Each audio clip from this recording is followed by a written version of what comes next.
अस्सलाम वालेकुम। City 5 TV के साथ मैं हूं जवेरिया नियाज। सबसे पहले हेडलाइंस।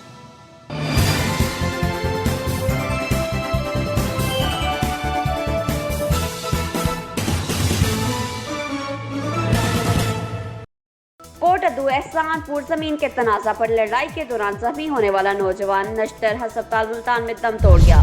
मौज़ा हंजराई का फारूक लड़ाई के दौरान शदीद जख्मी हो गया था। मज़ीद जानते हैं अपने चीफ रिपोर्टर हुसैन से। जी बिल्कुल, कोटादू एहसानपुर में 25 साला नौजवान कत्ल कर दिया गया। मौज़ा हंजराई के रहायशी फारूक मशवरी को 6 अफराद साबर, साजिद, एग्जाज, हुसैन, फैयाज़, इसमाइल, गुलाम हुसैन ने 2 माह कबल शदीद तशदद का निशाना बनाया था।